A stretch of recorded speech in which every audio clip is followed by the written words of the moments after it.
Please Indira Gandhi ji का एक coat देना चाहूंगा। मैं आपसे पूछना चाहूंगा कि आपकी दादी भी संविधान विरोधी थी क्या? आपको तो आदत है सावरकर जी के बारे में रोज अनाप शनाप उठकर बकना। Sir, he took my name, sir. He took my name, sir. I'd like to answer the question. I will give you a chance, sir. इसी संविधान ने कांग्रेस पार्टी को 400 साल, इसी संविधान ने एक साधारण परिवार से आने वाले नरेंद्र मोदी जी को प्रधानमंत्री बनाया और इसी संविधान ने आज एक सामान्य शिवसैनिक ऑटो रिक्शा चलाने वाले को महाराष्ट्र का मुख्यमंत्री भी बनाया। मैं आपको राहुल जी, मैं आपको आपकी दादी Please address the Indira chair. Gandhi ji का एक One कोट second. देना चाहूंगा। Please address the आपसे chair. बात करो। Don't take anybody's name. Responding to letter written by Pandit Bakhle, Secretary to the Swatantraveer Savarkar Rashtriya Smarak, making plans for celebrating the birth centenary of Savarkar. In her letter, Honorable Indira Gandhi ji, dated May 20, 1980, Indira Gandhi ji writes back to Bakhle saying, I have received your letter of 8th May 1980. Veer Savarkar's daring defense of British government has its own importance in the annals of our freedom movement. I wish success to the plans to celebrate the birth centenary of the remarkable son of India. मैं आपसे पूछना चाहूंगा कि आपकी दादी भी संविधान विरोधी थी क्या? आपको तो आदत है सावरकर जी के बारे में रोज अनाप शनाप उठकर बकना। मुझे लगता है कि सावरकर जी की पूजा, हाँ सावरकर जी की पूजा जो है हम सभी लोग यहाँ पर करते हैं और हमें अभिमान है।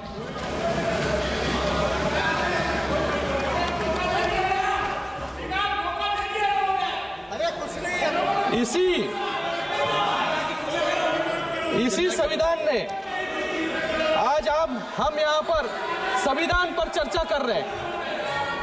आज हम यहाँ पर बैठे हैं, ये सब श्रेय जो है इस संविधान का है।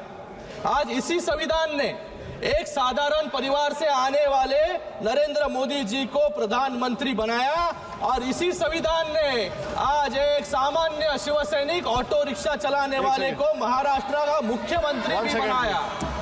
Sir, he took my name, sir. He took my name, sir. I'd like to answer the question. I will give you a chance, sir. इसी संविधान ने कांग्रेस पार्टी को 400 से 40 जो रूल कहता है कि जो मेंबर बोल रहे हैं किसी मेंबर का नाम लेते हैं तो उसका रेस्पॉन्ड करने का राइट रहता है, लेकिन जो बोल रहे हैं वो यील्ड करना पड़ेगा। जब वो यील्ड करेंगे तो राहुल गांधी जी को जरूर बोलने का मौका मिलेगा। और आपने कहा था कि इनके बोलने के बाद लीडर ऑफ ऑपोजिशन को बोलने का मौका देंगे, वो आपका चेयर से कहा है, ये भी रूल के तहत ही है और ये संविधान रूल में है। तो मेंबर यील्ड करेंगे तो ये बोल सकते हैं। आप सदन चलाना चाहते हैं, सीट पे जाए बोल। हाँ हाँ दे रहे आप सीट पे जाइए, सीट पे जाइए, सीट पे जाइए, आप सीट पे जाइए। हाँ लेकिन आप आग्रह कर रहे हैं, तो मानो प्रतिपक्ष के नेता बोलना चाहते हैं तो अपनी बात कह दें। सर, उन्होंने मुझसे पूछा, कुछ नियम अध्यक्ष के भी होते हैं।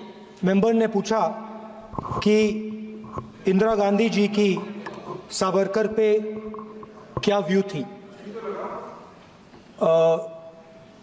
मैंने ये सवाल एक बार इंदिरा गांधी जी से पूछा था। हाँ, जब मैं छोटा था मैंने पूछा था और उन्होंने बोला, इंदिरा गांधी जी ने बोला कि Savarkar ji compromised with the British, wrote a letter to the British and asked for forgiveness for the British. और उन्होंने बोला, इंदिरा गांधी जी ने बोला that गांधी जी जेल गए, नेहरू जी जेल गए और सावरकर जी ने माफी मांगी थी। ये इंदिरा गांधी जी की पोजीशन है।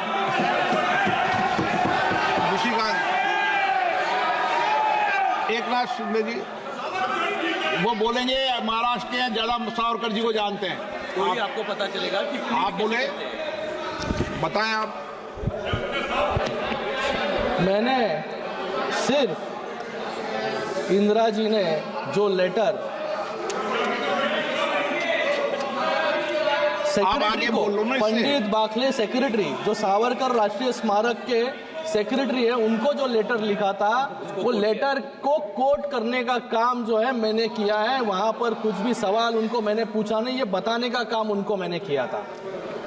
और जो आप अच्छी डिबेट करो संविधान पर, क्या है? देखो हम लोग संविधान पे ही बात कर रहे हैं सर। उठ के मत जाओ, सुन नहीं रहे आप ऐसे नहीं, आप मुझे बोलिए सर। कंटिन्यू करूं? आप कंटिन्यूस करो।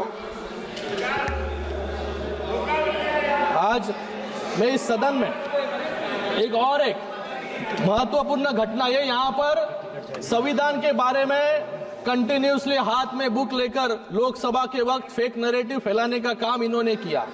बीच में तो संविधान की किताब सिर्फ कवर था, अंदर पेजेस जो है ब्लैंक थे, क्योंकि संविधान का इस्तेमाल सिर्फ लोगों का वोट बटोरने के लिए इन्होंने किया। मैं आज इस सदन में एक अत्यंत महत्वपूर्ण घटना का उल्लेख करना चाहूंगा सर। 5 मिनट चाहूंगा, सिर्फ 5 मिनट चाहूंगा कि जो संविधान पर